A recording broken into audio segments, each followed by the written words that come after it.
So, very good evening to all my dear friends who have joined here through this YouTube channel. So, today we are going to start with one of the very important topic in your surgery. I would like to tell you that is breast. Before moving into the topic, I would like to tell you about few things about the next. So now you are all comfortably sitting and you are all trying to, till this point of time, you are all reading your textbooks. You were preparing for your conventional subjective type of exams. Now that is going to be turned towards the objective exam. Objective means it is a MCQ pattern. So you have to change your difference. There is a large difference in your exam preparation. So you have to change your pattern of preparation. So this is the first thing I would like to tell you. Second thing, as a PG aspirant myself, just now I completed my internship. I'm just doing my PG preparation. At that point, what I felt a major difference between our exam preparation when we go for a pre-final or final year exams and this PG entrance exam is MCQs. Even though you know the entire concepts, there is a lot of difference in following the pattern in using this MCQ, how to solve this. This MCQ is entirely analytical thinking type of problem solving MCQs, which you need to understand the concept, apply it. Okay, so that is the major difference. So for surgery, especially according to the guidelines which they have given, almost around 120 questions were given. In that 20 to 30, maybe they can go for the ortho. The remaining 90 to 100 questions are definitely going to come from surgery. Conventionally, when we read for a university exam, we have a tendency to leave this general surgery part. But remember, general surgery is very, very important when you're going to consider for a entrance type of exams. Okay, general surgery, trauma management, all these topics are very important, and that's what we are going to mainly focus on. So at this point, I would like to tell that this entire journey, entire session may go around 1 hour or 1.5 hours. I have already sent you a PDF which is going to be useful for you you can use it as a workbook. You can fill that. So my concept is I'm going to use as much as images as possible. For many tables from the Bailey are very important. So have a practice. Note down what are the tables which are important, what are the images which are important. Whatever I am going to tell is going to be entire replication of various other teachers who taught me, like Rowan sir, or it can be Rajamahendran sir. So whatever I listened from them, I'm just going to tell you. That's all. It's going to be a very easy journey. So let's start with this very important topic, breast. Can we start with? Yes. So I want you all to interact very well in the chat box so that I will also have a good time discussing with you all. Okay. So let me begin with breast surgery is very important topic. As I told you already, the entire notes and everything are going to be from the lectures of senior faculties. I have used certain images. Okay, everything are going to be very, very important. So try to listen, try to take notes from it. So when I start with breast, it is a modified sweat gland. You all know that it is a modified sweat gland. It is going to extend from the second rib to sixth rib. It's going to extend from second rib to sixth rib and sternum to anterior axillary line. Okay, why anatomy is important? Sometimes easy questions like this can be asked in your exam. So everything is going to be applied from now on according to the next pattern. So these are the things which they can ask you from surgery as applied anatomy. So you have two important structures which you need to concentrate. Number one, suspensory ligament of Cooper and axillary tail of Spence. Suspensory ligament of Cooper, what it is? I'll tell you carefully, listen. So suspensory ligament of Cooper is something that is going to connect you with the pectoral fascia to the skin of your breast. So your breast is going to be over your pectoralis major muscle. Pectoralis major muscle is going to be divided from the breast fascia stroma by a thin fascia called as pectoralis fascia. This pectoralis fascia, from this pectoralis fascia, there are going to be ligaments that are going to be attaching to the breast. Those ligaments are called as ligament of Cooper or suspensory ligament of Cooper. What is the importance of it? Remember guys, suspensory ligament of Cooper are going to give you the firmness of breast. If there is going to be a cancer, malignancy, over the suspensory ligament of breast, it is going to retract your skin. That retraction is going to be represented like a dimple. So you will be having a dimpling of your breast. That dimpling is due to the retraction of your suspensory ligament. Clear? Number one. This is what you are going to remember from anatomy. Number two is your axillary tail of Spence. You all know that the axillary tail of Spence is going to be a extension of your breast tissue into axilla. So whenever you're going to examine the patient, sometimes you may think it as a breast lump. Okay, so in order to avoid this confusion, you need to understand the axillary tail of Spence. So two important anatomical structure which you are going to remember that can be asked as a MCQ. Next, why I wanted to remember this? Remember, so you have certain ducts. Can you see here? So you have the nipple. So there are some ducts that are going to be attaching with your nipple, and those ducts are arising from the lobes. So this is going to be the lobular or ductular structures of your breast. This is where the pathologies are going to be coming. That is why we have to remember these two structures. Clear? That is why we have to remember these structures. Now coming back to the ducts, lobules. So whenever there is going to be a cancer, malignancy over this duct, what happens? It is going to again retract your outer structure. Where these ducts are connected to through your areola, it is going to be connecting with the nipple. So therefore, there can be retraction of nipple in case of a malignancy over the ducts. That is why it is going to cause retraction of nipple. So now you have understood two important symptoms. One is dimpling. Second is retraction of nipple. Okay. Third one which we are going to see. In this retraction of nipple again, you have two types. One is a slit type. One is circumferential type. Why this is important? Because slit type can be due to duct ectasia and circumferential can be due to cancer. So by understanding the difference in the retraction of nipple, you can diagnose the disease. So MCQs can be like this. They can give a huge story. They will be telling that there is a retraction of nipple, which is a slit type. What is the diagnosis? So you can simply understand that keyword. You have to take that keyword, pick that keyword and tell. So it is going to be duct ectasia. This is a simple understanding about how the MCQs will be there.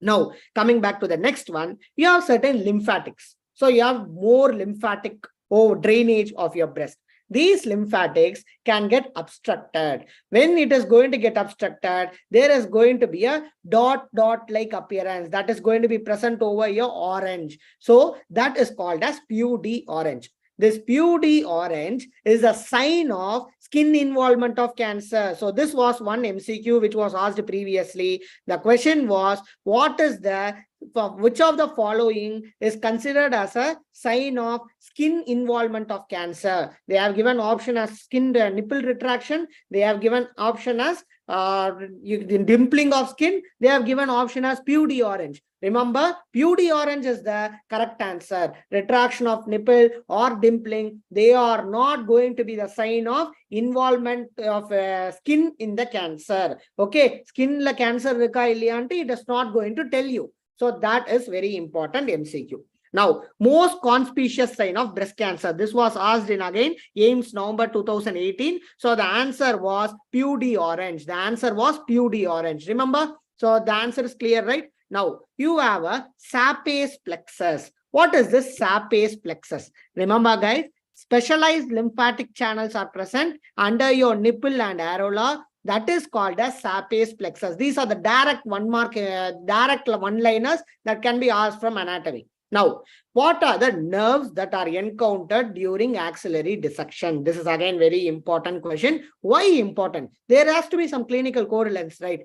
The clinical thing which is present here is when you are doing mastectomy, there can be some structures that are involved that can be, without our knowledge, iatrogenically, it can get damaged. So that has to be kept in mind, isn't it? So that is why we have to remember the anatomical locations of these four important structures. Number one, long thoracic nerve of Bell. Number two, thoracodorsal nerve. Number three, MPN. What is MPN? Major pectoralis muscle. Okay, major pectoralis muscle. okay, which is going to be supplied by major pectoral nerve, okay, and then you have this intercostal brachial nerve. So intercostal brachial nerve, what are the things that are going to be supplied by this nerves?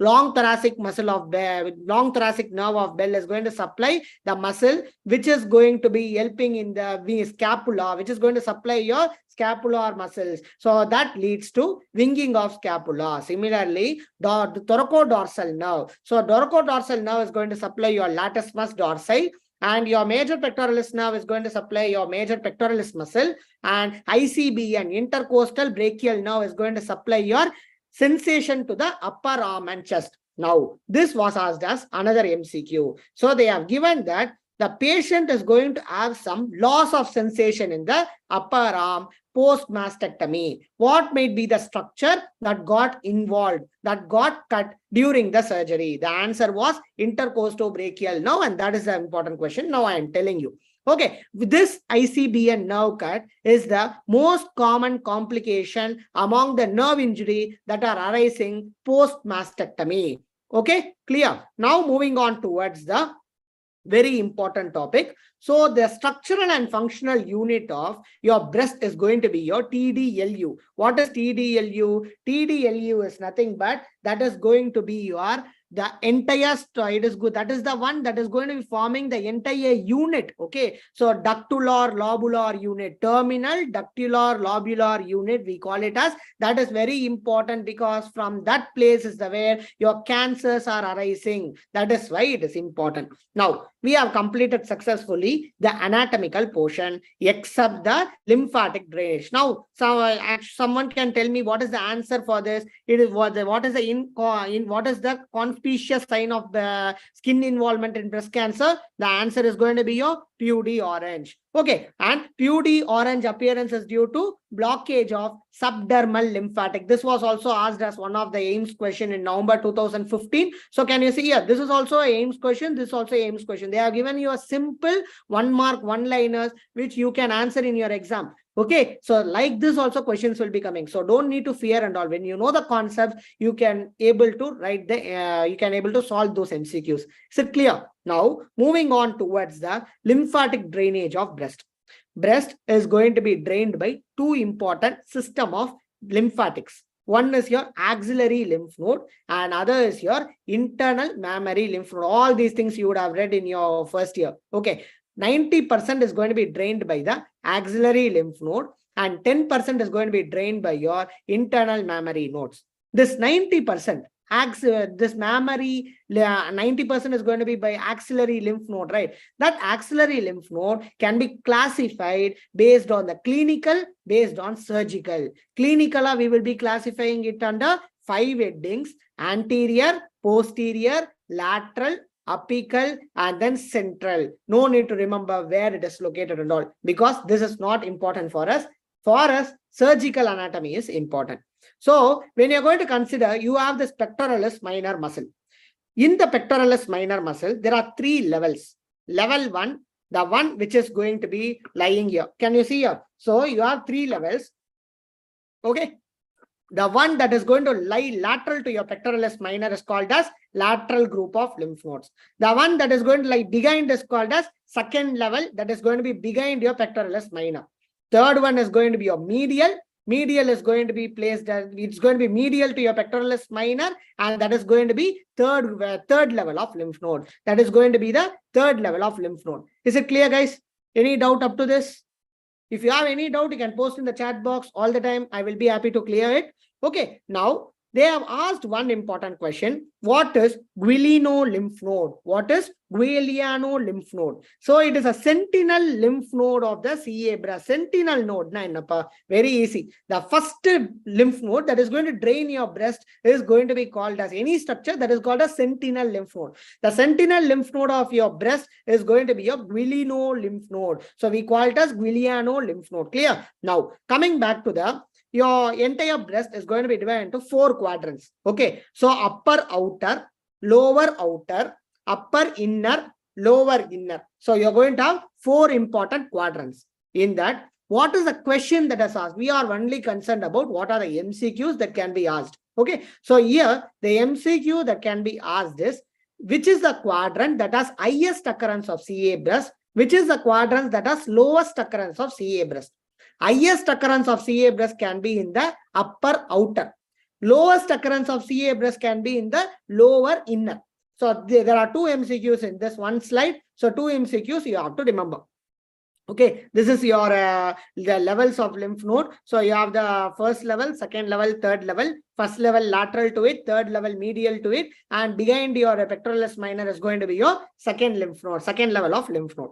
Now, this was one question that is asked in your previous entrance exam. Where are the rotors node located? Remember guys, rotors node is nothing but they are the node that is going to lie between your pectoralis major and your pectoralis minor. That is called as second level lymph node. Okay, so where it is present? Between the two pectoral muscles. That is why you name it as interpectoral muscle. Interpectoral region. So where is your rotors node located? It is located in the interpectoral region. Is it clear guys? Is it clear? Okay. Now, moving on towards the surgery side of your breast. Your Bailey classification gives that you need to do a triple assessment. You need to do a triple assessment. So in that triple assessment, they have given three important assessments. One is a clinical assessment, radiological assessment, and pathological assessment. This was given in your Bailey. And fortunate or unfortunate, there was a question in the AIMS INISET exam of 2021, I guess.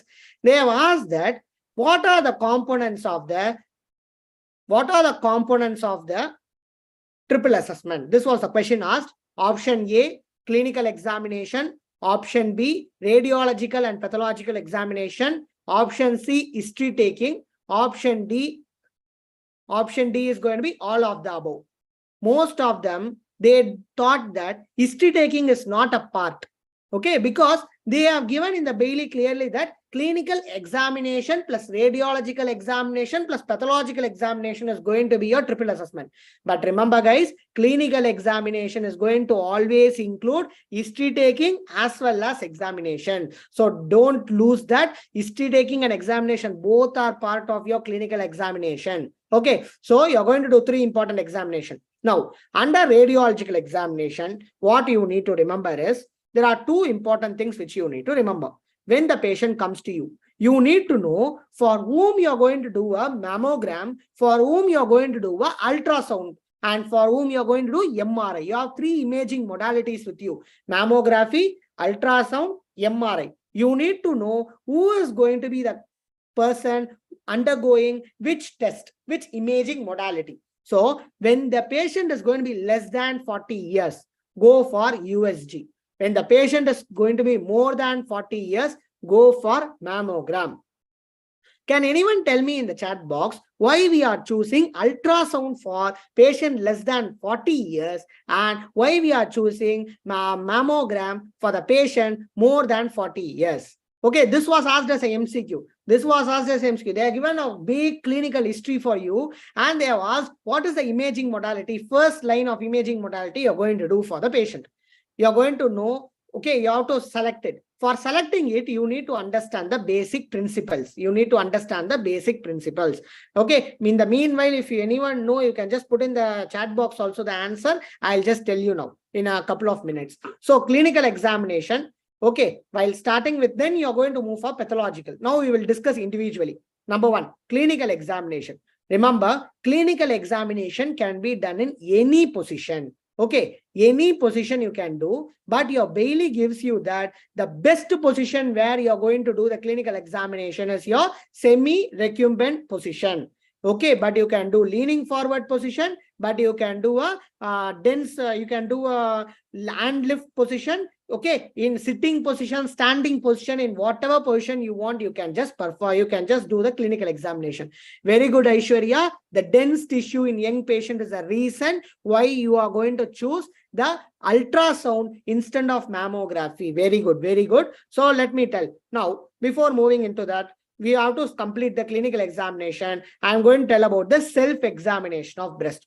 There are lots of way for self-examination. I guess you all know very well. You can read that on your own. But what you need to understand while MCQ pattern, MCQ, which is important, is self-examination method. Okay, there are three important self-examination method. Number one, dial clock method. Number two, vertical stripe method. Number three, horizontal stripe method. I'll show you the image also. So what happened in one of the exam, AIMS November 2018, AIMS November 2018, they have asked you this question. They have given you a video of clinical examination. They have asked you to find what is the method of examination of breast given. This was asked as a question. Okay, I'll show you the picture. So this is the common way we will be telling. In circles, in wedges, in lines, we will be telling like this. That is what you are going to tell in a clinical terminology: dial clock method, vertical stripe method, horizontal stripe method. So this is your dial clock method. This is your dial clock method. So this is going to be your vertical stripe method. Horizontal stripe method, in the same way, if you are going to do like this, if you're going to do like this, that is going to be your horizontal stripe method. Okay, so now you understood three methods, right? So they are given four options: vertical stripe method, concentric method, dial clock method, quadrant method. Which is the best one? If you ask me the best one, I'll tell you dial clock method is the best method of examination, self-examination of breast. So remember, dial clock method is the best method for examination of breast. Now, this was the question. So I have discussed with you. Now we are moving on towards the imaging. You have three types of imaging. I already told you: mammography, USG, MRI breast. Okay. So mammography, very important thing is the mammography is going to have a less voltage in high amplitude. Okay. You are going to remember this very important thing. It has less voltage, high amplitude X-ray, high ampere X-ray. Okay, so decreased voltage, increased amperage X-rays. This is one of the technique of taking X-ray. The X-ray method is called as Bremsstrahlung type of X-ray. Bremsstrahlung type of X-ray. Clear? So this is going to be done in patient more than 40 years. Okay, this was asked as a MCQ. What is going to be the dose of X-ray given in this patient? Dose is going to be 0.1 to 0.2 centigrade. 0.1 to 0.2 centigrade. Okay, there are two views basically. So you're going to take in two views. Number one, craniocaudal. Number two, mediolateral oblique. Where you're going to perform a craniocaudal, where you're going to perform a mediolateral oblique. What is the importance of it? Okay, so the importance is craniocaudal, you're going to perform in a medial aspect to identify the structures of medial aspect. Craniocaudal is done for identifying maximum breast tissues towards the lateral side, that is axilla. You use a mediolateral oblique. Yoga Lakshmi, because less than 40 years, more glandular, so it is detected as some tumor in mammogram. Than calling it as some glandular, I can tell it as more denser. Okay, I'll show you the image. I have those images that is asked as an exam question also. So I will tell you all. So why you are performing mammogram? Remember, it reduces the risk by 15% on routine screening. So there are certain guidelines for routine screening. When you are performing that, you are reducing the risk by 15%. Okay, this is best performed at the first half of menstrual cycle. Why you are doing at the first half of menstrual cycle? Because that part of time, that is at the follicular phase, you will have a less denser tissues. Therefore, you perform at a first half of menstrual cycle. Now, this is what I told you. At the younger age, you will have a denser breast. Your stroma of your breast will be very dense. Okay, while it goes on age, okay, it goes predominantly fatty. It turns predominantly fatty. As Yoga Lakshmi pointed out, more glandular. That more glandular is going to be looking dense. Yeah, as I told you, looking dense will make you not identify the tumors. Instead, it looks like a tumor. What it does is it hides your tumor. Therefore, you cannot identify, you cannot see the tumors in that case. That is the reason why you don't choose mammography in the patient less than 45 years. Remember, this 40 years is very important, because your previous Bailey gives you as 35 years, but the 28th edition gives us 40 years. Therefore, follow 40 years. Now, 40 years is the standard age which is followed. Okay, now you have lots of advancement. You told me that the problem with this is denser breast cannot be identified. That is the reason why we have improvised our mammography. Now we have 3D full field digital tomosynthesis. What is this 3D digital full field digital tomosynthesis? So you're going to give dosage of X-ray 2 times that of mammogram, and you're going to obtain an image like this. This is your 2D image. But in 3D image, 2D image, you cannot identify a tumor easily. But in 3D image, you see, you can clearly distinguish a tumor. You can clearly distinguish your malignancy. That is the reason why we use 3D full field digital tomosynthesis nowadays. So this is an advancement, recent advances which can be asked. So easier in a book topics, it will not be asked in your exam. Mostly what they will be focusing on recent advances, they will be focusing on important on a clinical point of view. That is what we are going to see now. Okay. So instead of reading pages of pages, you need to know what you should read. Okay, what is the indications? Indication is going to be, you are going to use it for diagnosing women more than 40 years and screening less than 35 years. You are going to use it for screening less than 35 years. Clear? Now, very important. I want you all to listen carefully this one. BIRAT scoring. BIRAT scoring full form is breast imaging reporting data system. I want you all to keep attention over this important table, because you can also have your textbook with you. If you have, you mark this BIRATs. Very, very important, because many questions, literally I'm telling, I have seen the question bank, many questions are asked from your BIRAT scoring system. Therefore, you all should remember this BIRAT scoring. BIRAT scoring is very, very important. Okay, you have totally 6 system. Okay, you have 6 categories. It starts with 0, it ends at 6. So 7 numbers are there. Okay. 0 means incomplete. What is meaning of incomplete? You are not able to identify the tumor. You are not able to identify the normal structure. That means you need to have a repeat imaging. So you need additional view of to further evaluate. You need additional view to further evaluate this system. So what you will be ordering, you will be asking for a re-image. You will be asking for a re-image. Clear? Number 0 is clear. Now you are going to move towards 1. What does 1 stand for? 1 stand for negative. What is the meaning of negative? So your BIRAT score is negative. Therefore, you are going to continue the routine annual screening, which is recommended for all women. You are not going to give any special instruction for this particular lady. Okay, this is BIRAT 1. Now coming to BIRAT 2. BIRAT 2 is benign.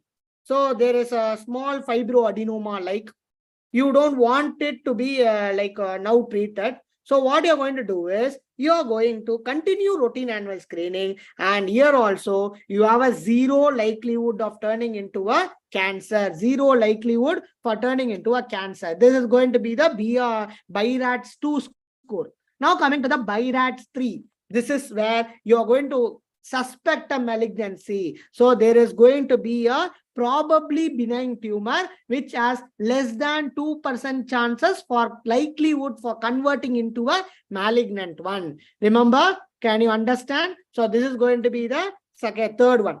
4 BIRAT is suspicious for malignancy. So the biopsy should be considered. So now the question will be asked, in which BIRATs you will be starting with biopsy? Remember guys, biopsy will be done in patient of 4 and 5 BIRATs. In 4 and 5 BIRATs, you will be going for a biopsy. So they will be asking you which one you will be using for taking, which stage you will take biopsy. Remember, biopsy will be taken in 4 or 5. Okay, so 4 is again divided into 4A, 4B, 4C. 4A is low suspicion for malignancy, 2 to 9%. This is very important. Okay, which is very important here is 4A, 4B, 4C you have, isn't it? 4A is going to have a likelihood of cancer 2 to 9%. 10 to 49% is 4B, and 4C is going to be 50 to 94%. Okay, clear. Then you have 5 BIRATs. 5 BIRATs is highly suggestive of malignancy. So here also you need to take biopsy. More than 95% probability of malignancy is there in these patients. And 6th one is known biopsy proven malignancy. So that is you don't need to biopsy, you don't need to take biopsy here, because biopsy is already taken. You're going to move towards the treatment aspect. Clear? Shall I move into the next one? So next important thing is, with this image, you need to identify whether it is benign or malignant. So you will be given an image in your exam, and they might ask you to identify whether the given image is going to be a benign tumor or malignant tumor. Listen to me. Malignant tumor will have a mass effect. It has an architectural distortion. There will be loss of symmetry. Can you see here? There is going to be loss of symmetry completely. And there is going to be speculation. They will be having a speculation like this. Okay. They will be having speculation like this. There are numerous branches. Can you see? Visualize here. You will be having numerous branches in this, and there are clustering. There are clusterings which are present, and micro calcification. There will be lots of micro calcification that are present. Okay. From mammography, you need to identify certain important diseases of breast. So I am going to show you certain images of mammogram that are repeatedly asked in your exam, so that with that image, you need to identify what is that diseases. Okay, number one, you're going to see is number one, popcorn calcification. So you can see the shape of the hypodense structure which is present. Can you see here? So there's hypoechoic lesion, isn't it? This hypoechoic lesion are going to be in a popcorn shape. That is popcorn shape of mammograph, where you will get it in fibroadenoma. Number two, can you see here? There is going to be a teacup-like structure. This teacup-like structure will be seen in case of a fibrocystic disease. Teacup-like structure can be seen in the case of fibrocystic disease. So if the examiner want to ask you simply as a one-liner, in which breast disease you will have a teacup appearance in your mammograph, you have to tell fibrocystic disease. Or they can give you this image, they can ask you what type of mammograph, then also you can tell it as a fibrocystic disease. Now, third one, can you see here? This is going to be appearing like a lead pipe. You will see this in the fat necrosis. And this is going to be like your broken needle. You have a cannula, isn't it? Those cannulas, when you're going to look, it is going to be looking like a cannula, isn't it? That's why this is called as broken needle appearance, which you will see in the ductectasia. Now, I have told you four important. All these four is asked as a question in your in the previous year exams. Therefore, there are more probability, more chances of asking these image type of question for you in the next exam. Who knows? In the mock test also, they can ask you. And I am very sure that you will have some questions from your breast CA. That is why I'm taking this breast CA as the first topic of discussion. Okay, now next one is your microcalcification. Where will you see a microcalcification? Mostly microcalcification will be seen in some in all the cancers. Okay, malignancy you will be seeing calcification. These microcalcification, they can be either diffuse type, they can be segmental, they can be linear, or they can be cluster. Okay, in this, which has a more risk of malignancy? Cluster type has more risk of malignancy. This was again asked as a MCQ for you all. So which has a more risk of malignancy? Cluster type is asked as a, is going to be having a more risk of turning into malignancies. Clear? Okay. Now, till this, any doubt? Can you just put in the chat box? Till this, if you have any doubt, put in the chat box. I will be happy to clarify it. We are moving into the second segment of this discussion. Okay, we have completed half an hour. We are going to move into the second stage of discussion. That is going to be when you perform a screening mammography. This is very important MCQ point of view. Okay, the Breast Surgeon Society, American Society of Breast Surgeons, clearly gives the policy statement on screening mammography. Okay, so women who are going to be more than 25 years should undergo a formal risk assessment for breast cancer. All should undergo. In this, who are going to go into mammography? Who are going to be more than 40 years? Who are going to be more than 40 years? You're going to make them, we are going to make them screened by mammograph. Women who are having a high risk, okay, or maybe they may have family risk, they can have a hereditary, they can have a genetic mutations. In those patients, you're going to offer a yearly supplemental imaging, and screening mammography should cease when life expectancy is less than 10 years. You should not perform screening mammography when the life expectancy is less than 10 years. These are some one-liners that can be asked in your exam. I request everyone to kindly note it down. Kindly note it down. There are 4 important points. Kindly take a screenshot and keep with you. Okay, these 4 statements, first statement, second statement, and fourth statement can be asked as a MCQ. Okay, next, you are going to move towards the recommendation of breast cancer screening. So you are going to divide into 2 groups, women who are having the average risk and women who are having a high risk. The women who are having average risk, you are going to divide into 2 groups. One, non-dense breast, other is increased breast density.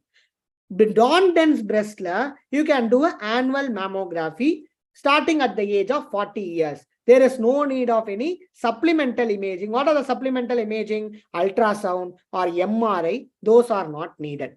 Now coming to the woman with higher breast density. So when there is an increased breast density, then also above 40 years means you can go for a screening mammography, but you have to do additional supplemental imaging, ultrasound or MRI can be done. Okay, now women with higher risk of average than the average people. So higher risk like either there are 2 chances. One hereditary illa sporadic mutations are hereditary mutations. If there is a hereditary mutations, what happens is, okay, you have to do an annual MRI. You have to do an annual MRI starting at the age of 25 years. You're going to start at the age of 25 years. Okay, then mammography can be performed in these patients starting from 30 years.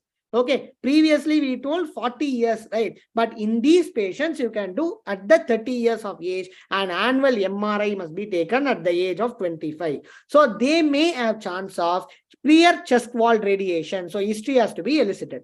Similarly, you have hereditary susceptibility like pathogenic mutations like your BRCA1 mutation, BRCA2 gene mutation. Those patients and those who are having more than 2 first-degree relative who are having breast cancer or any ovarian cancer, then they have to be doing an annual mammography. Okay, along with it, supplemental MRI has to be taken. Clear? This is what I need to remember. I want you all to remember. Okay, so are you clear with this? Next, okay, can we get the PDF of lecture? Yes, of course, I will send you the PDF of lecture. Okay, I'm sir, not ma'am. Okay, I will send you incredible. I will send you, don't worry. Now, moving on towards the next imaging modality we have. That is the USG. So what we are going to see in the USG, ultrasonogram. So ultrasonogram is an investigation of choice in patients less than 40 years. Okay, why you are doing an ultrasonogram? Ultrasonogram helps you to differentiate between a solid and cystic lesions. It is going to help you in finding a lump, breast lump in a pregnant woman where the exercise cannot be done. And with a young female with a dense breast, you will be doing a ultrasonogram. And remember, you also can find the lymph node metastasis through this ultrasonogram. So, very important thing is when you will call it as a malignancy. So, this is what you need to understand from ultrasound. So imaging modality reading is not important. You need to know why this is used and how it is used to differentiate between the benign and malignant. Remember, so the criteria to call it as a malignant, number 1, taller than wider. You'll be having taller than wider. This is most sensitive. This is most sensitive. Then there will be speculed margins. There will be hypoechoic lesion. And very important, next MCQ question asked us, which is more specific criteria to call it as a malignancy in an ultrasound. There will be a central vascularity. There will be central vascularity. Then there will be a round irregular node. There will be a round and irregular node. There is a loss of fibrofatty ileum. So there will be loss of fibrofatty ileum. There is a hypoechoic, internal echoes will be present. Ill-defined echogenic halo is present. So take screenshot of this. So these are the 7 criteria to call it as a malignancy. These are the 7 criteria to call it as a malignancy. I'll send you this PDF also. Don't worry if you cannot take screenshots. There won't be any problem. Now coming on towards the lymph nodes. 50 to 60% of metastasis can be detected from your ultrasonogram. So lymph node will be like cortical thickening will be present. there will be a change in the shape of node. There will be a change in the shape of node. There is going to be a hypoechogenic lesion. Size is going to be more than 10 millimeter, and there is going to be an absence of your fatty hilum. There is an absence of fatty hilum. Is it clear? So now can you see here, this is your cancer. Now you would see all whatever we told, it is going to be wider. So this is going to be, can you see here, it's going to be wider than tall, it's going to be taller than wider, sorry. So can you compare this? It's going to be taller when compared to wider. There is a spiculated margin. They are hypoechoic. There is going to be increased central vascularity. You can see a loss of fatty hilum and hypoechoic internal echoes can be seen in this. So these are the important points you're going to see in the ultrasonogram. Now coming towards the MRI. Okay. So where you will be taking MRI? That is also clear-cut given as a guidelines by your Bailey. So number one, you are going to take in a multifocal, multicentric lump. For this, you need to understand what is multifocal and multicentric. So this is going to be your breast. We have 4 quadrants, isn't it? So in one quadrant, so you are going to have in one quadrant, if you have more than one lesion, then you call it as multifocal. When in the same thing, when there is going to be in more than one lobe, this is called as multicentric. So now you understand, right? What is multifocal and what is multicentric? Clear? So then it is very much helpful to distinguish between the scar and your recurrence. This is very important terminology. In MCQ, they will be giving a 40-year woman with a previous history of CA breast came to you with a complaint of swelling in the same breast. Okay, at the site of scar. At the site of scar, which will be the first line imaging modality. First line imaging modality, when there is a scar, when there is a recurrence, is going to be your MRI. Clear? Next, to understand the breast implant which is placed, you have to take a MRI. So when they are going to give you this clue, breast implant, then you are going to choose MRI as the first line of investigation. So breast implant, like you have 2 types. One is going to be intracapsular, one other is going to be extracapsular. We will be discussing it in detail in the when we go into the chapter. But remember, intracapsular ruptures is mentioned as a linguini signs. So understand, just write down and keep now linguini sign. Linguini is a type of pasta. I think you all will be knowing linguine type of pasta. This is like a noodle actually in Italy. So this noodle-like appearance in your MRI is going to be helping you to identify the intracapsular rupture. Again, extracapsular rupture is going to be snowstorm pattern. So it's going to be snowstorm pattern in USG. It won't be represented in your MRI. Is it clear? So in USG, you will have a stepladder pattern for a intracapsular rupture. And in a young woman with high risk, you will be doing a MRI. What are those high risk?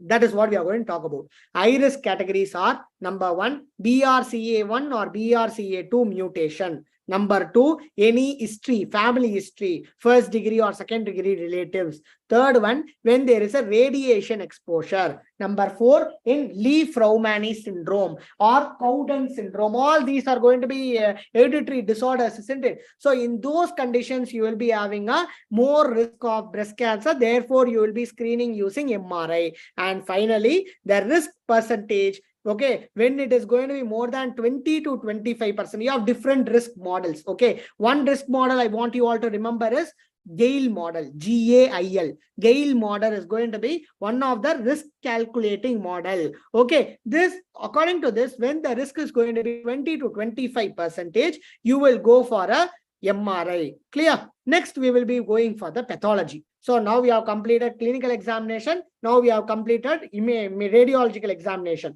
Then we are moving towards the pathological examination. Pathological examination, remember, you are going to talk about 2 important things. Number 1, FNAC. Number 2 is going to be your true cut biopsy. FNAC is your fine needle aspiration cytology. What is the gauge? What is going to be the needle size which you are going to use? This was asked as a MCQ. So the needle size which is going to be used is 23 to 30 gauge. That is what we are going to use. Okay, but why we are not using FNAC more frequently is, number 1, it has high false negative. Number 2, they cannot differentiate between in situ and invasive cancer. Number 3, immunohistochemistry cannot be done. Why immunohistochemistry is important? I will tell you now. Immunohistochemistry helps you to identify the subtypes of your receptors of the CA breast. So you have 3 important receptors: ER, PR, HER-NEW. Okay, ER is estrogen receptor, PR is your progesterone receptor, and you have this HER-NEW. Okay, these 3 receptors, which is going to be identified by this immunohistochemistry. For that, FNAC is not going to help you. That is the reason we go for next important modality, that is going to be your true cut biopsy. True cut biopsy, we will be using 8 to 18 gauge, but more specifically, the recent Bailey update 28th edition gives you as 14 gauge needle. So you will be using 14 gauge needle. This is again an MCQ. Okay, this is again used as an MCQ. Clear? So the tissue is obtained. You are going to obtain the tissue. There you are going to differentiate it to in situ and invasive cancer. You are going to differentiate as in situ and invasive cancer. Immunohistochemistry can be done in a true cut biopsy. Remember, guys, immunohistochemistry can be done in a true cut biopsy, and there are less false negative. There are going to be less false negative. Okay, there are going to be less false negative. I just give you 5 minutes. If you have any doubt, please put in the chat box so that I will help you. Okay, I'll tell you. So is it clear now? So why you are using true cut biopsy? Now the tissue is obtained. Number 2, there is a difference in the in situ and invasive. There is a difference in situ and invasive. Number 3, immunohistochemistry. Number 3, immunohistochemistry can be done. And number 4, false negative is decreased. Okay, false negative is decreased. Is it clear? Okay. So now we are moving on towards the next important thing. That is going to be the core topic, breast cancer. Shall we move into it, guys? So within 45 minutes, I think I have covered the imaging modality, triple assessment and everything. Chunk of questions can be asked in this triple assessment, guys. That is why I took much longer time. If you understand these imaging modalities and other things, the one which is going to be coming forward is going to be a cakewalk for you all. Okay, now coming towards the breast cancer. Breast cancer, remember, there are certain risk factors which you will be learning from the day one. From your pathology classes, you will be learning increase in age, early menarche, late menopause, obesity, family history, nulliparity, maternal age at first live birth. Either it is going to be less than 20 years now, it is going to be protective in nature, whereas more than 30 years now, it is going to be a risk factor. It's going to be a risk factor. Usage of hormone replacement therapy is going to increase the risk, and smoking increase the risk of your breast cancer. So in this, what you need to understand is why obesity leads to a breast cancer. Peripheral conversion of fat to estrogen leads to obesity. And similarly, family history, there was once a question asked. So they have given a bulk of histories for 29-year-old female came with a complaint of blah, blah, blah. They have given all the thing. What was the question is, both mother's side and father's side, there is a family history of breast cancer. From which side it is more, from which side it would have come? This is question. Options were option A, from paternal side more than maternal side. Option B, from maternal side more than paternal side. Option C, maternal, paternal, both are equal. What will you choose? The answer is both paternal and maternal, it is going to be the same, equally important. So both are going to give you the equal chances of getting breast cancer. Genenium, can we do mammogram for a pregnant patient more than 40 years, or we have to do USG? So for a pregnant woman more than 40 years, you do USG first, and then you can go for even a MRI, but mammogram can be avoided. Okay, mammogram can be avoided. So mostly 40 years and above, pregnancy is very less. Even when there is a pregnancy above 40 years, they come under high risk group. So high risk group, we always go for a MRI compared to that of other modalities. We go for a MRI. Okay, so we go for MRI. So understand that for pregnancy. Okay, or you can go for ultrasound, but not your mammogram. But you are not going to go for mammogram. Is it clear? Okay, clear, guys?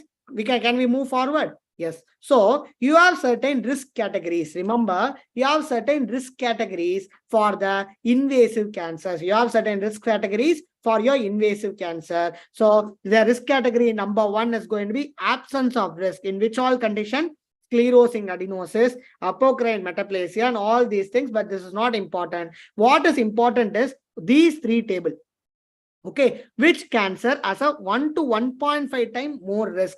Moderate hyperplasia and intraductal papilloma can turn 1 to 1.5 to 2 times more risk of turning into malignancy, and that is important. Similarly, 5 times risk is present in atypical ductal hyperplasia, atypical lobular hyperplasia. 8 to 10 times risk is present in ductal carcinoma in situ, lobular carcinoma in situ, and insufficient data is there. So remember, low dose of OCP do not cause breast cancer. Previously, they were telling that OCP causes breast cancer. But now remember, the latest Bailey tells that low dose of OCP does not cause a risk of breast cancer. So you need to remember that, and lactation is going to be protective in nature. Now, genetic disease or genetic basis of your breast cancer. This is a potential area of MCQ, guys. Listen to me. So the most common gene that is going to get mutated in your breast cancer, anyone? I'll give you 4 options. 4 most common gene mutated in your breast cancer. Number 1, BRCA1 gene. Number 2, BRCA2 gene. Number 3, P53 gene. Number 3, P53 gene. And number 4, it's going to be your PI3CK gene. Number 4 is going to be your PI3CK gene. I have given you 4 important things I have told you. Just tell me now, which is going to be the answer. Most common gene that is going to get mutated. Most common gene that is going to get mutated. Which is going to be the answer? Someone? Which is going to be the answer? Can someone put in the chat box? I've given you 4 options. Is it going to be P53? Is it going to be BRCA1 or BRCA2 mutation? Or it is going to be PI3CK mutation? Which is the most common? As expected, many tells that it is BRCA2 mutation. But remember, BRCA2 mutation is the most common gene in familial breast cancers. It is going to be most common gene in familial breast cancer. It is not the common gene that is mutated in your breast cancers as such. Okay, that too, BRCA1 is the most common gene mutated in your familial breast cancer. Okay, the most common gene that is going to get mutated in your breast cancer is, fortunately, surprisingly, it is P53 gene. P53 is the most common gene that is going to get mutated in the breast cancer. Note it down. Okay. So the most common gene mutation in the ER/PR positive. In ER/PR positive, the most common gene that is going to get mutated is your PI3CK. PI3CK mutation. And number 4, most common gene mutation in your HER2 new positive. In HER2 new positive, it is going to be again P53. Is it clear? Do you have any doubt? Always now, from now on, remember, most common gene that is mutated in your breast cancer is P53. Most common gene mutated in a familial breast cancer is going to be your BRCA1 mutation. I guess you won't forget from now on. Okay? Is it clear? Suman, Shri, Satish, very good. You are trying your answer, but then this is the answer. No worry. Let's move on towards the next one. That is going to be your hereditary breast cancer. So, or BRCA associated cancer. Remember, why I asked you this question is 90% of your breast cancer is going to be a sporadic cancer. Only 10% is going to be familial. In that 10% only, your BRCA comes into action. Okay, so there are different BRCA associated cancers on the whole, apart from your breast cancer. Apart from your breast cancer, what are the other cancers you know, guys? What are the other cancers that are going to cause, that are caused due to the BRCA mutation? Come on. Number 1, breast. Number 2, ovarian cancer. Number 2, ovarian cancer. Number 3, peritoneal cancer. Number 4, colorectal cancer. Number 5, your prostate cancer. Number 6, going to be your pancreatic cancer. Pancreatic cancer. Number 7, it is going to be your male breast cancer, male breast. So these are the 7 important BRCA mutation. These are the 7 important BRCA mutation which are going to be present. Okay, so now moving on towards the difference between your BRCA1 and your BRCA2. Okay, BRCA1, this is present in 17q chromosome. This is going to be present in 17q chromosome, and BRCA2 is going to be present in 13q chromosome, 17q chromosome and 13q chromosome. This is going to be more aggressive in nature. BRCA2 is going to be less aggressive. Okay, number 3. What is the number 3 you're going to go for? Number 3 is, okay, remember, it is going to be ER-PR HER2 negative. ER-PR HER2 will be negative, whereas your receptors will be positive. Your receptor staining will be positive in your BRCA2. It is going to be positive in your BRCA2. Remember, male breast cancer is high risk. Okay, male breast cancer is high risk in BRCA2 mutation. Okay, in the BRCA2 mutation, breast cancer has highest risk in BRCA2 mutation, low risk in the male breast cancer. Okay, male breast CA in the BRCA1. So these are the common differentiation point. This you need to understand. Similarly, the histopathology will be more towards the medullary type of breast cancer. There's going to be more towards the medullary type of breast cancer. Remember, guys, medullary cancer, you will be having a intense lymphocytic proliferation. The lymph node enlargement will be due to reactive hyperplasia. So this will be a bilateral tumor. You will have a family history. Triple negative will be there. Okay, always BRCA1 nale triple negative. You remember like that. So histopathology will have dense lymphocytic infiltration.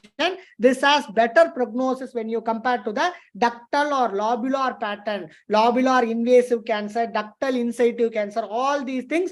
Compared to that, you will be having a more good prognosis in medullary cancers. Okay, now this BRCA2 will be well differentiated. This will be well differentiated, and then they are associated with Fanconi anemia. They are associated with Fanconi anemia. This is also very important. You are going to consider.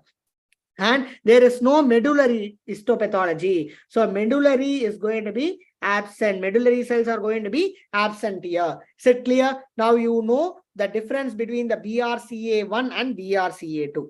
Now coming on towards the NCCN guidelines. What is this? This is going to give you the guidelines for when you will be screening the BRCA1 and BRCA2 mutations. So for all patients, when the patient is going to have a BRCA mutation previously diagnosed, then you have to check once again for BRCA mutation for confirmation. Second thing, when there is going to be BRCA mutation in the blood relative, then you are going to confirm it. Then personal history of ovarian cancer, fallopian tube cancer, or when there is going to be a primary peritoneal cancer, you have to suspect for a BRCA mutation. The patient who is already diagnosed with a breast cancer, one or more blood relatives are again having a breast cancer, they are less than 45 years, you are going to suspect for BRCA mutation. Second, when there's a personal history of bilateral breast cancer, less than 50 years of age, then you have to suspect for a BRCA mutation. Similarly, when there's a personal history of triple negative breast cancer, but the less than 60 years of age, then you have to suspect for a BRCA mutation. And male breast cancer, definitely you have to check for a BRCA mutation. All these are very important because they can be framed into a clinical history and they can ask you whether you can do a BRCA mutation for this patient. What will be the first line of investigation you will be doing for this patient? Which genetic disease you are going to diagnose in this patient? These are the common questions which can be asked by giving this clinical scenarios. Okay, without any personal history of breast cancer, a person is coming to you. How you will choose a patient for BRCA mutation screening? When there is a first or second degree relative, okay, for either ovarian or breast cancer, at less than 45 years of age, you are going to go for a breast cancer screening, BRCA mutation screening. Similarly, second and third degree you less than 50 years, less than or equal to 50 years, if there are patients, then you are going to suspect for a breast cancer. So, like this patient, you have diagnosed, there is going to be a, okay, for these patients, there is going to be a BRCA mutation. For these patients, there are going to be BRCA mutation. What you will do? Okay, what you will do? I'll tell you what is going to be the risk reduction. What is going to be the risk you are going to perform in this? Okay, remember what is going to be the risk you are going to perform in this? Okay, first you are going to have a BRCA mutation. Can anyone tell me? I'll give you 5 minutes time. Can anyone tell me who is that famous person, a famous actress who is going to have a BRCA mutation? Okay, number who is that one? You just tell me. But remember, any lady, I'll give you time, just put it in the chat box. Any lady who is going to have a BRCA mutation, counsel that patient. You have to give a counseling to the patient. Okay, counseling has to be done. What are the counseling you are going to give? Number one, weight reduction. Number two, exercise. Okay, you are going to give exercise. Then you are going to ask them to give up alcohol, give up smoking. Alcohol, smoking, you are going to ask them to give up. Then you will be asking them to do MRI screening. MRI screening from the age of 25 years. Still you haven't told me. There is a famous actress who have got BRCA mutation, who did a precautious risk reduction. Who is that? I'll give you again sometime. Just put in the chat box. Okay, so you have asked them to do all these things. But your patient is telling, I don't want to reduce the weight. I don't want to do exercise. I am very much addicted to smoking, alcohol. I don't want to give up smoking and alcohol. And I don't want to do, I won't want to follow all those counseling advices. Then what you will do for this patient? You can go for the risk reduction. So number one, you're going to ask them to do a bilateral prophylactic mastectomy. Bilateral prophylactic mastectomy. Why still no one is telling Angelina Jolie? Angelina Jolie is a person who have got BRCA mutation and she has undergone prophylactic mastectomy. She has undergone prophylactic mastectomy.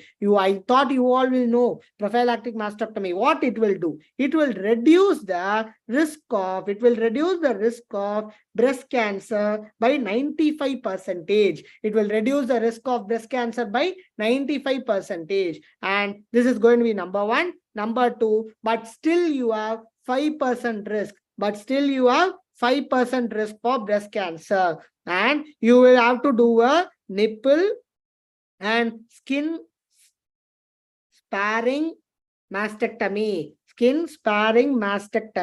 So this is what you will be doing. Okay, but you can't leave the breast after mastectomy, isn't it? Cosmetically, it will not look good for a woman who is going to be at a younger age group.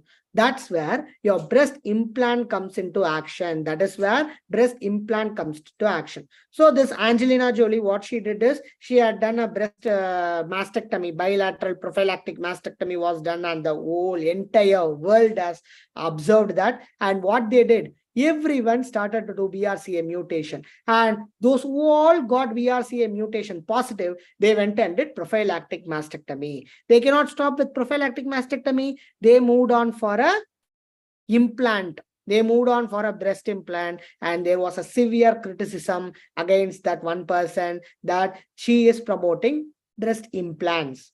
That is when the people started to do research, and they identified that only 95% of risk reduction is done and still 5% risk is there. That is why she again told in public not to follow her, and she asked everyone to go for the second important modality. What is the second important modality? Bilateral salpingo-oophorectomy. Bilateral salpingo-oophorectomy is the modality of choice, which is going to give you maximum risk reduction. Okay, clear? This is very important. Okay, this is going to reduce the risk of fallopian tube cancer. This is going to reduce the risk of your ovarian cancer. And this is very, very important. Okay, this is going to be the second important thing you need to understand. Third important thing is there is a third important thing, prophylactic tamoxifen. Okay, prophylactic tamoxifen is not recommended, but this reduces your breast cancer by 47%. It reduces your breast cancer by 47%. Okay, so this is very important. Okay, so now is it clear? Okay, now we are moving on towards the immunohistochemistry, the next important topic, immunohistochemistry. Listen to me, immunohistochemistry is very important. When you call it as a positive to immunohistochemistry, when more than or equal to 1% of cell are going to stain, then you call it as a positive. Then you will call it as a positive for the screening. Then you will be calling it as positive. Clear? So when you call it as a positive, now you understood, right? So you will call it as a positive when there is going to be more than 1% of cell going to get stained, which is going to get stained, then you call it as a positive. Is it clear? This is immunohistochemistry. This is immunohistochemistry. Okay, so now you have two important groups, ERPR, and then you will be having a R2 new. Okay, so these are the two things. ERPR, you will be going for Aldred screening. 0 to 8 it will be having, and there will be a nuclear staining. There will be a nuclear staining. Can you see here? There's a brown color pigmentation in the nucleus, isn't it? That is your ER positive and PR positive. There will be a brown color pigmentation. Okay, Kalayarasi, yes. Angelina Jolie is the person who had done a prophylactic mastectomy. Later, she undergone bilateral salpingo-oophorectomy also in order to reduce the risk of BRCA mutated breast cancer. Okay, you have this ER-PR positivity. Okay, then you have this R2 new. R2 new, it stains your membrane brown. Okay, previously your ERPR is going to get stained at the nucleus, whereas your R2 new is going to stain at the membrane. R2 new is going to get stained at the membrane. Now R2 new, you're going to divide it, you're going to make it as, you score it as 0, +1, +2, +3. 0 and +1 is going to be negative. Okay, 0 and +1 is going to be negative. If you are going to get more than 2 cells, okay, more than 2 set of, what you're going to do is you're going to consider it as equivocal. You're going to consider as equivocal, and the +3 is going to be positive. If you're going to have a condition like equivocal, +2 you're going to get, you're going to go for this fish. You're going to go for this fish type. Okay, in the fish type, what you're going to do? You're going to check whether it is going to get amplified or it is not going to get amplified. You're going to check whether it is going to get amplified or whether it is not going to get amplified. If it is going to get amplified, you call it as a negative, you're going to call it as positive. Whereas if it is not going to be amplified, you're going to call it as a negative. Clear? Positive. Okay, you're going to do fish. If it is going to get amplified, you're going to call it as a positive. If it is not amplified, you're going to call it as a negative. Clear? Okay. If it is going to be +3 positive, what is going to be the drug of choice you're going to give? The drug of choice in this condition is your trastuzumab. The entire journey we are going to travel in this top breast cancers, you will be hearing this term trastuzumab whenever you're going to have a ER2 positive. Similarly, when you're going to have a ER-PR positive, you go for a hormonal drugs. Okay, you will be going for a hormonal. Okay, hormonal hormonal receptors positive drugs. So like your you will be having anastrozole. Okay, all those drugs you will be giving. Okay, clear? Now we are moving towards, so this is what I have explained to you. So immunohistochemistry classification. Next important thing is immunohistochemistry classification. So immunohistochemistry molecular level, we are going to do a gene expression profiling. So in this profiling, we are going to see ER, we are going to see PR, R2 new, and Ki67. Ki67 is a prophylactic proliferation index marker. This is going to tell you how quick your tumor multiplies. So this is going to tell you how quick your tumor multiplies. Your tumor is going to multiply. This is very important. Okay, it's going to be very important. Now, normal is going to have a ER/PR positive and ER2 negative. This is very normal. ER/PR positive, ER2 negative is in a normal type.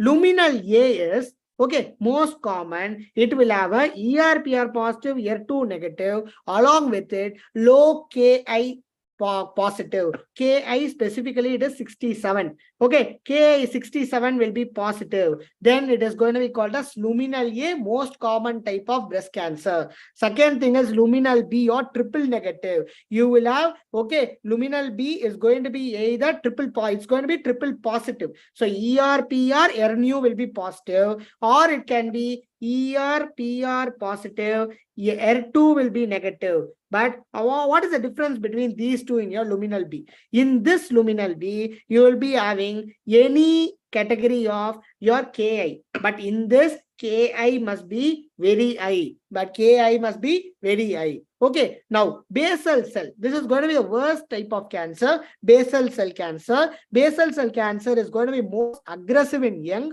It responds least to your, okay, it is going to be responding least to all your treatment. Okay, that is why it has a worse prognosis. This is nothing but your triple negative cancer. So ER negative, PR negative, R2 negative, and any CK. Okay, you're going to have this cytokine 5, cytokine 6, everything is going to be positive. Cytokine 5, 6 will be positive. It is positive for myoepithelial markers, EGFR, and everything. Now, R2 is going to be positive in R2 enriched type, where your ER/PR will be negative, R2 will be positive. Okay. Claudin type அப்படின்னு ஒரு புதுசா ஒன்று வந்து பாத்தீங்கன்னா we have included in the new edition of your Bailey. Claudin low type. This can be asked as a question for you. Claudin low type is going to be like your triple negative. It's going to be like your triple negative, but cytokeratin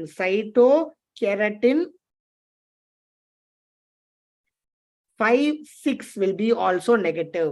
Cytokeratin 5-6 will also be negative. Unlike here, cytokeratin 5-6 also going to be negative in Claudin low type. Is it clear, guys? So, okay. Now, okay, you have to go for the next important. Are you all sleeping, guys? Are you all awake? We are going to move towards very important, very potential place where lots and lots of MCQs are asked, guys, is your TNM staging. Okay, understanding this TNM staging is very important. Instead of mugging up, when you are understanding the TNM staging, it will be easy for you all. Okay, moving on towards TNM staging. You all know directly you will tell TNM, isn't it? Before TNM, that word, you add certain names. CTNM, PTNM, RTNM, MTNM, and YTNM. What are these terminologies? C stands for, based on the clinical examination, you are going to confirm a breast cancer and you are going to do staging. That is called as CTNM. PTNM is going to be pathological. P stands for pathological. Now R stands for, everyone will be telling now, R stands for radiological, isn't it? You are going to go in order of terminal, you are going to go in order of your terminology of your triple assessment, right? So clinical, pathological, then R for radiological, isn't it, sir? No, R stands for your recurrent TNM. R stands for recurrent TNM. M stands for multiple TNM. M stands for TNM, and your Y stands for after neoadjuvant chemotherapy. Neoadjuvant chemotherapy. Okay, this is going to be your cleaner. You are going to TNM staging nomenclature. Now we are going to move towards this classification. Remember, previously TIS was the name given for you are given for tumors that are going to be inside you. It is going to include both DCIS and it was including your LCIS, lobular carcinoma inside you. But now you have to remember that lobular carcinoma inside you, nowadays it is removed, no longer considered as a carcinoma inside you. It is no longer considered as carcinoma inside you. Only your DCIS is considered as carcinoma inside you, and Paget's is going to be considered as carcinoma inside you. When you term it as PX, when the primary tumor is not accessed, or when your question is not going to have the size of the primary tumor, you're going to select TX. T0 means no evidence of primary tumor. Now coming to T1. How we are going to remember the different types of T1. Remember, T1A less than 0.5, 0.5 to 1, and more than 1 to 2. Okay, remember, like 1 to 2, it is going to be T1. Then, so you started with 0.1, then you go for 0.5, then you went for 1, then went for 2. Now, 2 to 5 you are going to consider as T2. 2 to 5 is going to be considered as T2, and T3 is going to be more than 5 centimeter. T3 is going to be considered as more than 5 centimeters. Is it clear, guys? So, you went from 0.1 towards your 2 centimeter, 2 to 5 centimeter, more than 5 centimeter. Now coming to the T4. T4 is divided into A, B, C, D. T4A stands for, okay, the one which is going to involve the chest wall. The one that is going to involve your chest wall. That is going to be considered as 4A, involvement of chest wall. Okay, now you will ask me, what is the exclusion in that? Pectoralis major is an exclusion. So when the question gives you that your CA breast, okay, or your tumor is going to be attached to your pectoralis major, it is not considered as 4A of 6 centimeter. Okay, you're going to consider a 6 centimeter tumor attached to your pectoralis major. Now you grade the tumor stage. Is it going to be T1, T2, T3, or T4? They can ask you, never choose T4. Remember that attaching to the pectoralis major, fixing to the pectoralis major is not considered as 4A. It's only when it is going to be attached to the intercostal muscles, when it is going to be attached to the ribs, when it is going to be attached to the serratus anterior. Okay, you're going to consider it as a chest wall involvement.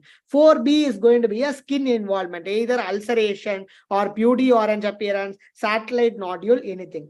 4C means when the 4A, 4B is going to be together, you call it as 4C, and 4D is going to be the inflammatory breast cancer. Inflammatory breast cancer. Okay, the inflammatory breast cancer, you have typical skin involvement. You will have typical skin involvement. Okay, now coming to the nodes. Nodes, again you have this N1, N2, N3. You have three important things. N0, no nodal metastasis. Okay, N1 micro, micro metastasis to your lymph node. N1 ipsilateral mobile. You have to remember this very importantly. You don't have a choice. You need to understand ipsilateral mobile axillary lymph node. Now it's going to be mobile. It is not fixed. If it is mobile, ipsilateral axillary lymph node N1. N2 la ipsilateral, but it is going to be fixed axillary lymph node. N2 being internal mammary lymph node. You have 10% of internal mammary, isn't it? That internal mammary lymph node is involved. Then you are going to call it as N2. Okay, N2 you are going to call it as N2. You have 2A, 2B. 2A it is going to be fixed axillary lymph node. 2B when it is going to be going to the internal mammary lymph node. Then you have this N3A, N3B. N3A again ipsilateral infraclavicular lymph node. Remember, your N3 is going to be having three important divisions. One is going to be a supraclavicular. Okay, you're going to have a supraclavicular, internal mammary. Okay, then you're going to have infraclavicular. So you're going to start from down. So N3A is going to be your infraclavicular. N3B is going to be your internal mammary. N3C is going to be your supraclavicular. So, what is the difference between this N3B and your N2B? N2B only internal mammary is involved. No axillary group of lymph nodes are involved. In your N3B, your axillary group of lymph nodes are involved. In N3B, axillary group of lymph nodes are involved. And now coming to the distant metastasis, remember M0 is going to be your metastasis is absent and M1 your metastasis is going to be present. Okay, now moving on towards the metastasis. When you call it as micrometastasis, you referred a term here, right? I referred micrometastasis. When you call it as micrometastasis, remember micrometastasis is when there is going to be a less than 2 millimeter deposit. Less than 2 millimeter deposit, you call it as a micrometastasis. Is it clear? Do you have any doubt in this? Then you are going to have metastasis. M1. I call it as a distant metastasis, which is the most common place where there can be metastasis. Remember, bone is the common place where you're going to have a metastasis. Bone is the place where you will be having metastasis most commonly. How it is going to the bone? Okay, it is going to bone through the vertebral column. Vertebral column. How it is going to go to the vertebral column? By your Batson's plexus. This Batson's plexus is going to be a valveless. It is going to be valveless, and from this it goes to the bone. It is going to go for the metastasis. Remember, from the vertebral column, it can also go for the lumbar vertebra, femur, thoracic vertebra, ribs and skull. Now the potential MCQ which can be asked in this is, which is the most common bone that is involved? Remember, your lumbar vertebra followed by your femur, followed by your thoracic vertebra, okay, thoracic vertebra, followed by your ribs or your skull. This is going to be the order of spread of your metastasis of your breast cancer. Is it clear, guys? Do you have any doubt till now? Next, bone is going to be, so you have in this, what happens is, you have two important, either it can be osteoblastic or it can be osteoclastic. Remember, in breast lesion, it is going to be osteoclastic than osteoblastic. It is going to be osteoclastic than osteoblastic. Okay, so when there is going to be a contralateral lymph node spread, so when there is going to be contralateral lymph node spread, automatically when contralateral lymph node is going to be involved, it is going to be M1. Okay, you consider contralateral lymph node metastasis also as M1. If no other lesion is present in the contralateral side, if the lymph node turns to be positive, then it is considered as M1 metastasis. Remember, tumor of any big size, if it is going to be involving your skin, when the tumor is going to be involving your skin, then without any doubt choose T4B. Similarly, contralateral lymph node involvement, you are going to choose M1.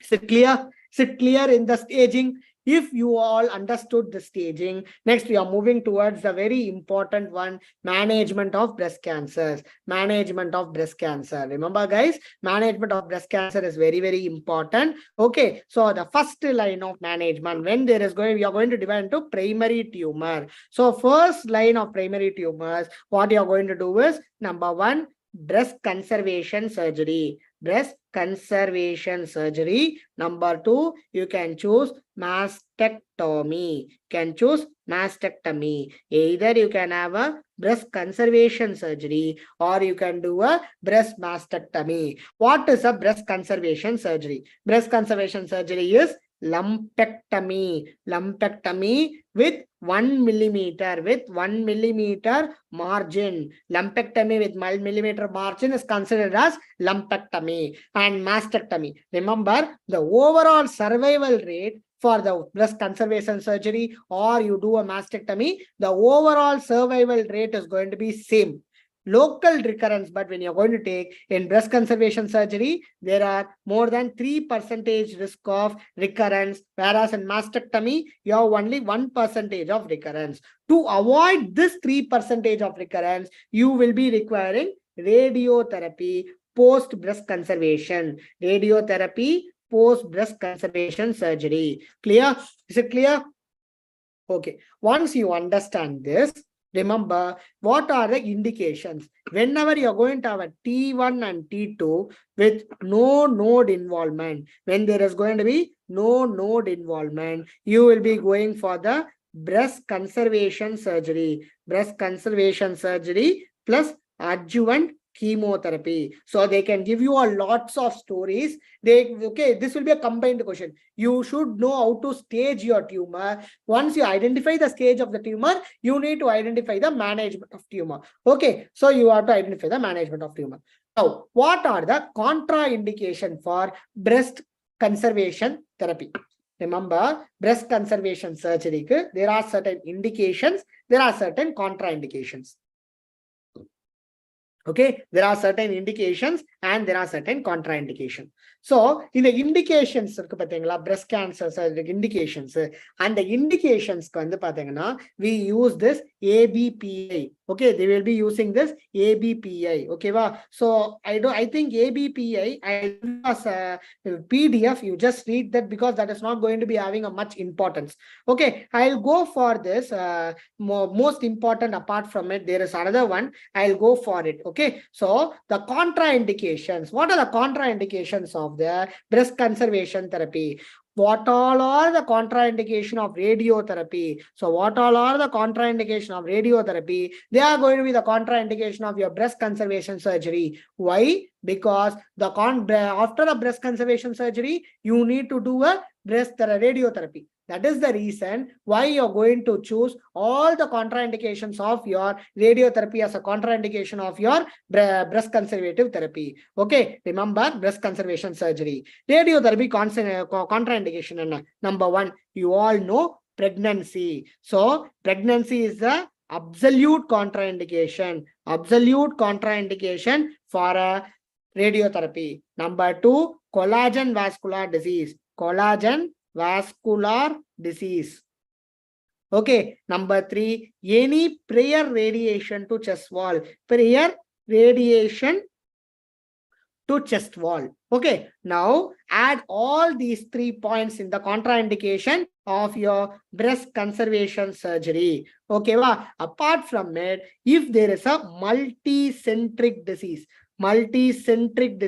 or multifocal disease, you will be avoiding the breast conservation therapy. Similarly, when there is a locally advanced breast cancer, you will be avoiding the breast conservation therapy. So similarly, when there is a large lump to breast ratio, you will be avoiding, you will be contraindicated to do a breast conservation surgery. Similarly, when there is going to be persistent, progressive, pathological margins, okay, you will be avoiding pathological margins, you will be avoiding the breast conservation surgery. Next, I am going to go for this. This is going to be your breast conservation surgery, which they will be doing. So this is also called as oculoplasty. They are calling it as a mammoplasty, whatever. There are many names for it. So there are two types of oculoplasty. Okay, sorry, oncoplasty, not oculo. Sorry guys, oncoplasty or mammoplasty. The two types of number one, volume displacement. So sometimes what happens, the patient will have a large breast. At this point of time, they have a chance to reduce the breast volume. That is 10 to 15% of volume of breast is going to be resected. That is going to be volume displacement. Second is going to be volume replacement. In this condition, there can be a tiny small breast for the patient. So the patient may ask you, along with this breast conservation surgery, can you do a volume replacement? That is up to 15%. Up to 15% breast volume can be replaced. Okay, there can be again 15% and above resection also can be done. These are the various techniques that are done from the oncoplasty. Okay, clear. Now moving on towards the next important thing, mastectomy. Now we are going to move towards the mastectomy. Okay, can we go till this? If you have any doubt, post it in the chat box. Otherwise, I will move towards the next one. Mastectomy. Mastectomy is divided into two: radical mastectomy and modified radical mastectomy. You have two types of mastectomy, guys. Radical mastectomy is otherwise called as Alstead mastectomy, Alstead method of mastectomy, MRM is going to be, the MRM doesn't have any name, okay? So you have Alstead mastectomy. So in this Alstead mastectomy and your modified radical mastectomy, you have very tiny difference. In Alstead mastectomy, you are going to remove breast. You are going to remove the nipple areolar complex. You are going to remove the pectoralis major. You are going to remove pectoralis minor. Okay, along with it, you will be removing level 1, level 2, level 3 axillary nodes. Okay, number 1, breast and your NAC. Number 2, pectoralis major, pectoralis minor. Number 3, level 1, 2, 3 axillary lymph node. Okay, this is going to be your Alstead or radical mastectomy. In your modified radical mastectomy, you will be removing your breast, you will be removing your nipple areolar complex, you will be removing your pectoral fascia.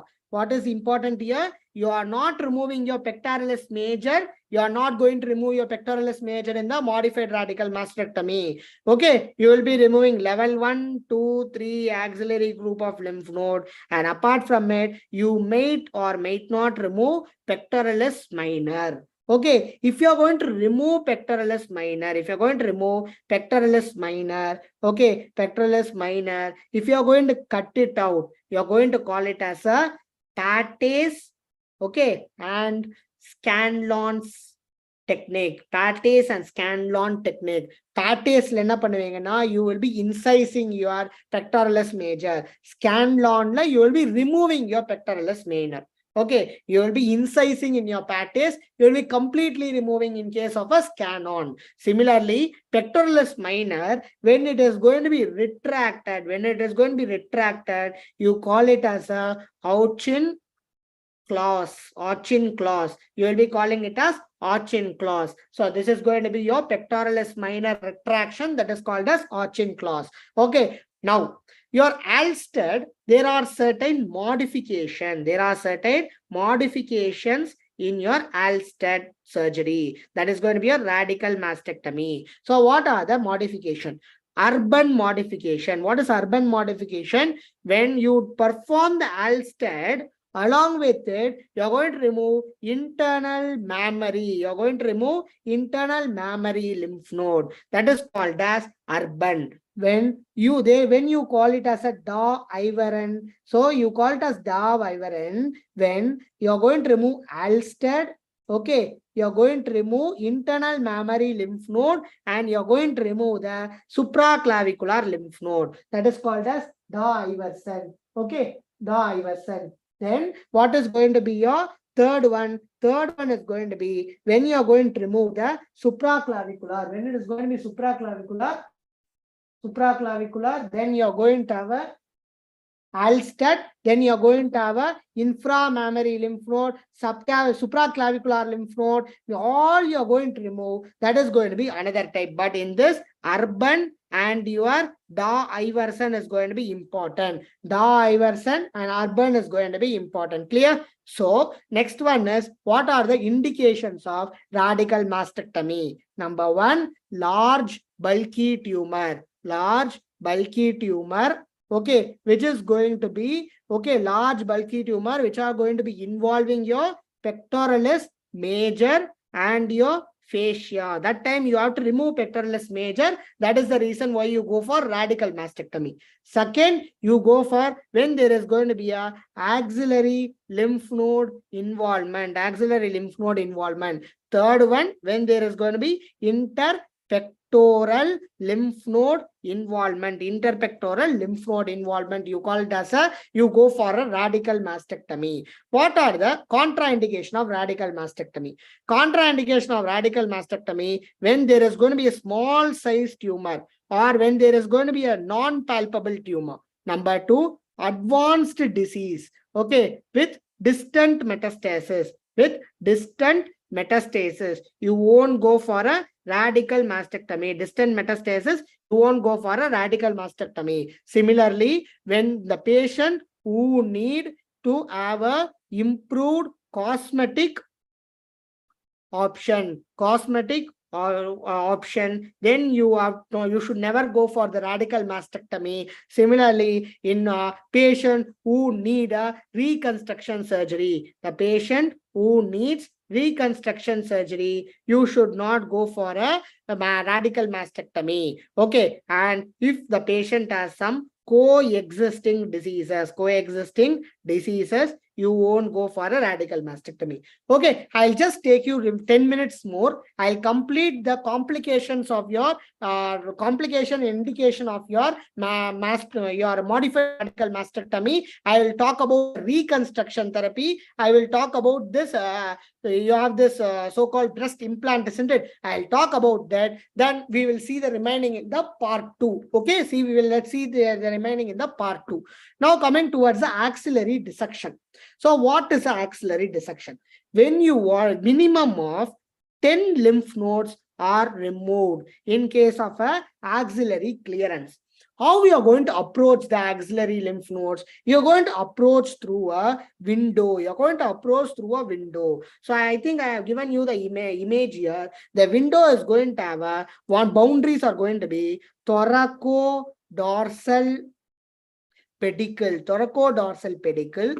axillary vein, angular vein, and there is going to be Alsted ligament. So these are the 4 boundaries of your ligaments. These are the 4 boundaries of the axillary clearance. Number 1, thoracodorsal pedicle, this side. Down you're going to have angular vein. Then you're going to have a Alsted ligament, which is going long thoracic nerve to Alsted ligament. Then you're going to have axillary vein. This is the place where you will be having a axillary lymph node by which you should be clearing it. When should we remove after mastectomy? So we should remove when there is less than 30 to 40 cc for 2 consecutive days. Okay, so what you will do here, I'll tell you. This axillary dissection has 2 important. One, you remove the axillary lymph node. After that, what happens is when you remove the axillary lymph node, this place will have collection of pus, collection of fluid. So you need to put a drain at this place. You need to put a drain at this place in order to collect the fluid, in order to collect the accumulation of fluid. So to collect the accumulation of fluid, you will be inserting a drain tube at this window. So the drain tube at this window. So when you are going to remove the drain tube, you will be removing when the drain is going to be having less than 30 to 40 cc for 2 consecutive days. 30 to 40 cc for 2 consecutive days. Okay, this is a place where you will also put a drain. Okay, 2 things you have to remember here. One, this is a place for axillary clearance. Second thing, this is a place where you're going to put a drain. Now coming back towards a modification of MRM, I think I have told you already 3 modification, Arbor, Da, Everson, I told you. Now coming towards the complication of your MRM. Okay, remember the most important complication as it comes to all surgery, it's going to be hemorrhage. Number 2, the most common complication, injury of nerve that is going to be done is, I told you at the beginning of class, it is going to be ICBN, intercostal brachial nerve. This is going to lead to anesthesia or paresthesia of underarm region, It is going to be underarm region. Is it clear? Then coming towards the winging of scapula. This is going to be again due to the injury of long thoracic nerve. Is it clear? So now you have told the 3 complications. 4th one is going to be flap necrosis. And 5th one is going to be your seroma. I want you all to understand this seroma. Basically, seroma is going to be a clear yellow viscous fluid. It's going to be clear yellow viscous fluid. Okay, this is called as seroma. This is going to get accumulated beneath the flap which we have given. What is flap? I will tell you in the next slide. So what you are going to do is you have to drain it. How you are going to drain it? By putting a Romovac drain. This is one of the question asked in the MCQ. What Romovac drain? So how you will be draining your seroma? You will be draining with a Romovac drain. Clear? So you have to remove it. When you have to remove the drain, I already told you, when the output is less than 40 cc for 2 consecutive days. For 2 consecutive days, can remove the Romovac. Okay. What are the other ways? Okay, so for what you can do is immediately aspirate your as soon as possible your seroma and put a drain. Okay, this is going to be the most common complication. Most common nerve complication intercostal brachial nerve. Most common complication after a modified radical mastectomy it is going to be seroma. Never forget. Okay, now coming towards the fifth one, that is going to be lymphedema. I think the image is down below. Lymphedema. Okay, this is going to be the aspiration of your post seroma. So after a seroma, you're going to aspirate like this. Clear? So this is going to be your lymphedema. Post mastectomy lymphedema is the most common cause of unilateral lymphedema. Most common cause of unilateral lymphedema is going to be, what is that? Well, most common cause of unilateral lymphedema is going to be post-mastectomy. Post-mastectomy lymphedema. Okay, is it clear? Post-mastectomy lymphedema. So this usually occurs few months after the surgery. There will be heavy tightness, limb fatigue, and there is going to be a heaviness of the limb, restriction of limb movements, etc. So generally swelling will be occurring more common in the left arm than the right arm. Okay, how do you diagnose this? Diagnosis is going to be very simple. Diagnosis is when the girth, okay, limb girth is going to be more than 20 millimeter than normal limb. Okay, when there is going to be second one, more than 200 ml of limb volume, more than 200 ml of limb volume, you are going to consider it as a lymphedema. So what is going to be the management? Management is going to be, number one, you will be preferring for exercise. Number two, you give a pneumatic compression. Okay, pneumatic compression. Number three, limb stocking. Limb stocking. You will be giving limb gloves like stocking legs will be given. And fourth one, lymphedema massage. Lymphedema massage. Okay, these are the 4 important management. What is the surgical management? Go for lymphatico-venular anastomosis. Lymphatico-venular anastomosis will be done. So this is going to be the surgery. Long-standing. Okay. Now, when there is going to be a long-standing lymphedema, for more than 10 years. Abdina, that will lead to a syndrome called as Stewart-Trever syndrome. This is again asked as a MCQ once. What is Stewart-Trever syndrome? So Stewart-Trever syndrome is nothing but when there is going to be a long-standing lymphedema. When there is going to be a long-standing lymphedema, it is called as Stewart-Trever syndrome. So, okay, so this is going to be a malignant condition, lymphangiosarcoma. So, long-standing, what happens? Can you see here? There is going to be a bluish reddish nodule. Bluish reddish nodule is going to be appearing. So that is the one. So when there is going to be recurrence, you have to always go for a biopsy. Okay, you have to always go for a biopsy. Local recurrence chances are more. When there is going to be local recurrence chance, you're going to go for biopsy. In biopsy, most commonly you will encounter cancer N. cursae. Cancer N. cursae. This is going to be your cancer N. cursae. Axillary venous thrombosis can be occurring. There can be a Paget's-like appearance. Clear? Now, last but not least, we are going to see the reconstruction procedure. Before you are concluding the first part of the breast disease, you are going to see reconstruction procedure. Remember, there are 2 reconstruction procedure, flap procedures, TRAM, DIEP. Initially, it was TRAM. Now we prefer DIEP. What is TRAM? TRAM is a transverse rectus abdominis myocutaneous flap. This is your rectus. You are going to remove the rectus, a part of rectus, and you are going to put a flap here. You are going to apply that. Okay, so a flap of the skin fat, muscle, blood supply, எல்லாத்தோட சேர்த்து you're going to keep it there. That is tram.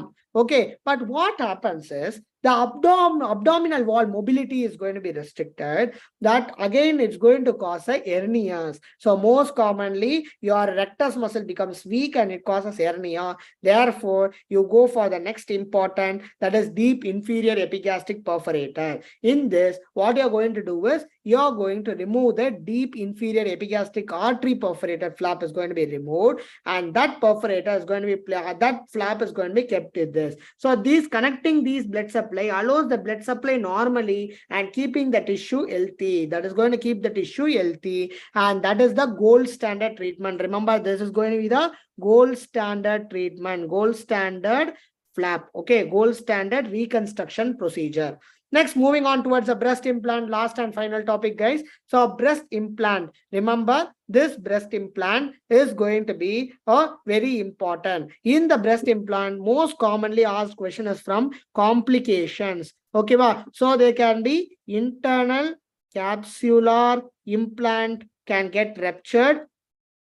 Okay, either they can be internal capsular implant or external capsular implant. Internal capsular implant can get ruptured, or there can be a external capsular rupture. Okay, internal capsular rupture in MRI, it is going to appear like a linguine sign, and in USG it is going to be stepladder pattern, and extracapsular is going to be again snowstorm. In a USG it is going to be snowstorm appearance.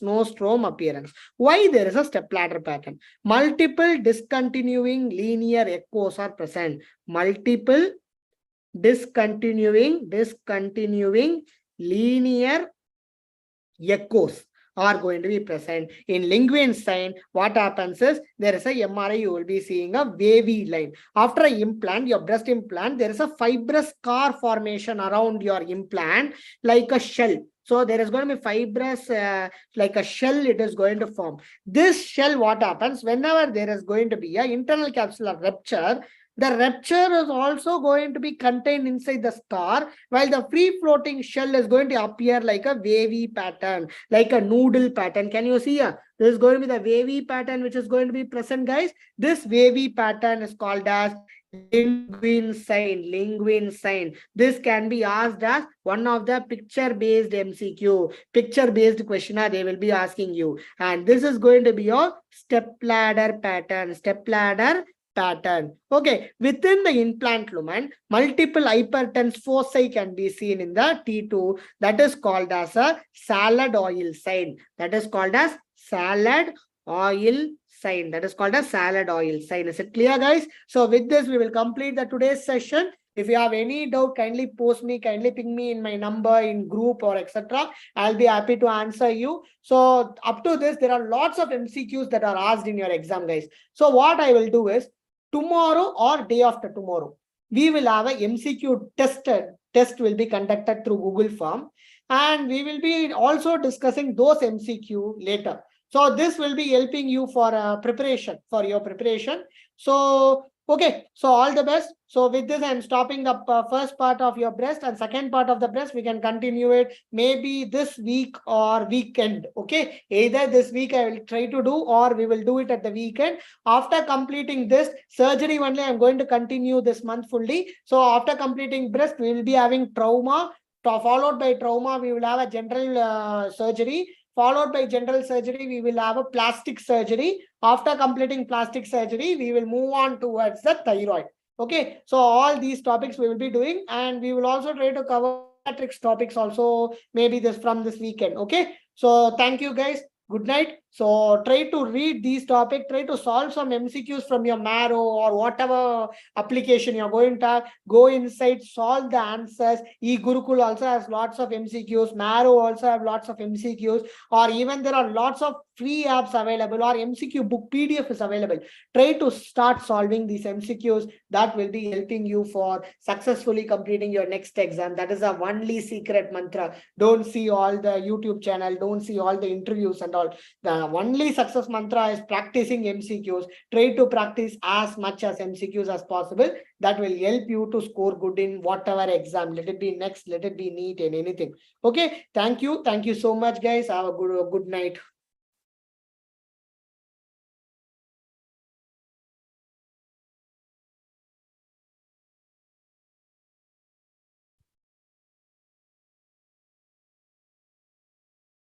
If you have any doubt, you can post in the chat box. I will be happy to answer.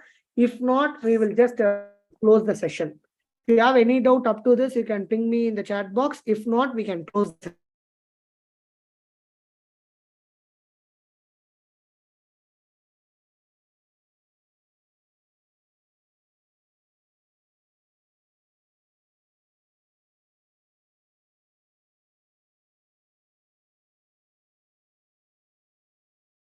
Okay, guys, I think no questions from your side. So I will close the session. Thank you so much. Let's meet up in the next session.